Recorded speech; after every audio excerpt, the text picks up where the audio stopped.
안녕하세요, 주가방입니다. 오늘은 지난 1월 31일 영상에서 IPTV와 케이블TV의 인수합병이라는 내용으로 현대 HCN에 대해 말씀드린 적이 있었는데요. 드디어 인수합병에 대한 이야기가 구체화되기 시작해서 다시 영상을 찍게 되었습니다.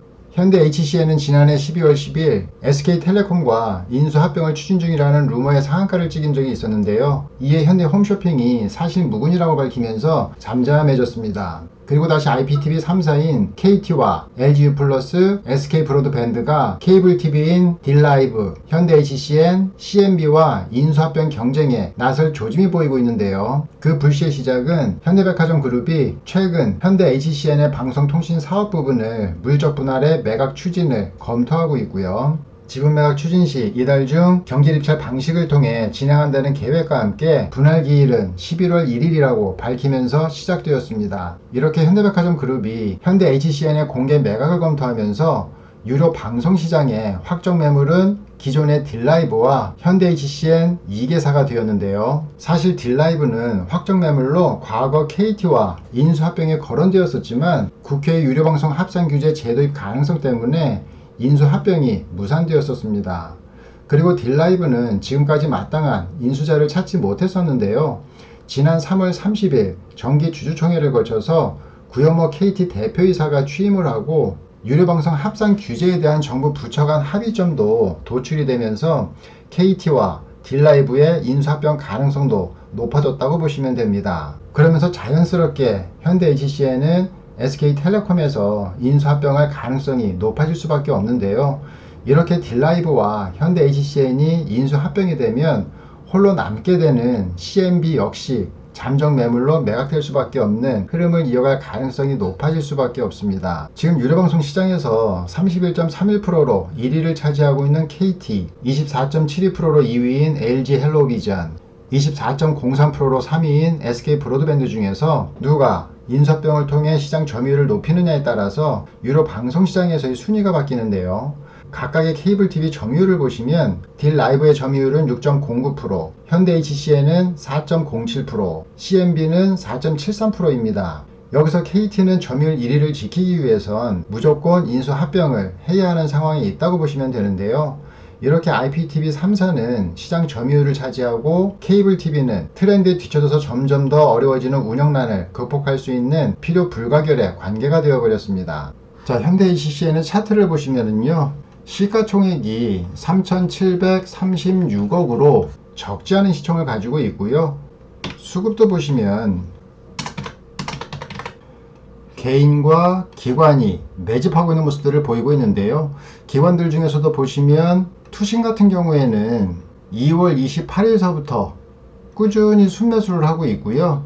그 다음에 보험이나 사모펀드, 연기금, 금융투자 골고루 매수에 가담하고 있는 모습들을 보이고 있습니다. 좀 전에 현대 HCN이 지난해 2월 10일 날 인수합병의 루머로 상한가를 갔다고 말씀을 드렸는데요. 그날 개인들의 수급을 보시면 2월 10일 날 270만 주가 들어왔는데요. 현금으로 하면 100억이 넘습니다. 그리고 2월 10일서부터 현재까지 개인들의 총 매수 금액을 보면은요, 2019년 2월 10일 기준으로 해서 현재까지 146억이 들어왔고요. 평균 단가는 3,870원입니다. 그러면 현재가 대비해서 개인들의 평단가는 여기인데요. 이 평단가 대비 현재가를 보시면 마이너스 14.5% 정도 손실을 보고 있는 상황입니다. 그러면 개인 투자자의 25%에서 30%가 사용하고 있다는 키움증권으로 2019년 12월 10일서부터 키움증권으로 들어온 물량을 한번 확인해 보면은요, 2019년 12월 10일서부터 2020년 4월 1일까지 키움증권으로 들어온 물량을 보시면 78만 3천 주가 들어왔습니다. 이걸 금액으로 환산하면 한 26억 정도 되고요. 그 다음 이거 바로 밑에가 미래에셋대우인데요. 미래에셋대우로 들어온 물량을 보시면 77만 주 정도가 들어왔는데요. 이거 역시 하나로 계산하면 26억 정도 됩니다. 그러면 키움증권과 미래에셋대우를 통해서 총 들어온 금액은 한 52억 정도 되는데요. 조금 아까 말씀드린 개인의 총 매수 금액이 146억이라고 말씀을 드렸죠. 146억 중에 52억이면 3분의 1이 조금 넘는 비중인데요. 이 3분의 1이라는 비중은 적지 않은 비중인데요. 그래서 향후 키움증권과 미래에셋 대우로부터 물량이 어떻게 들어오고 어떻게 나가는지 꼭 확인하시면서 대응하시기 바라고요. 재무 상황도 한번 보시면 영업이익이 소폭 감소하고 있기는 하지만 13.93%로 상당히 높은 수준을 유지하고 있고요. 지배주주 순이익률도 보시면 소폭 감소하고 있지만 12.91%로 이거 역시 상당히 높은 수준을 유지하고 있습니다. 그리고 유보율도 보시면 1230%, 부채율도 보시면 9.71%로 재무 상태도 상당히 안정적이다 라고 보시면 될 것 같은데요.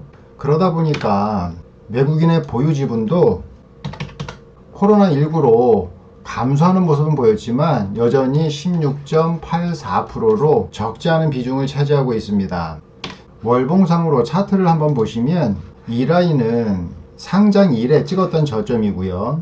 이 라인은 2016년에 찍었던 저점입니다. 그런데 보시면 3월에 상장 이래 저점을 찍고 바로 반등하는 모습을 보였고요. 지금은 2016년에 찍었던 저점을 지키는 모습을 보이고 있습니다. 좀 더 확대해서 보시면 이거는 4월 봉이기 때문에 이제 만들어지기 시작한 봉이고요. 향후 이 봉이 양봉으로 마무리가 될지 음봉으로 마무리가 될지는 아직은 모릅니다. 그런데 인수 합병에 재료가 있는 만큼 충분히 양봉을 만들 가능성은 있어 보이고요.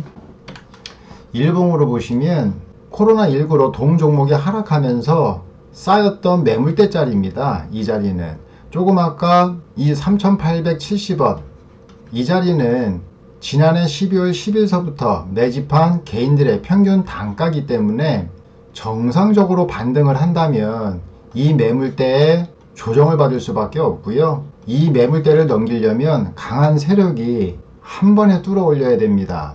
그래서 현대 HCM 같은 경우에는 한번 상한가로 여기를 뚫어버리지 않으면 이 매물대에 걸려서 상승 중에 이렇게 조정받고 갈 확률이 크다라고 보시면 되고요.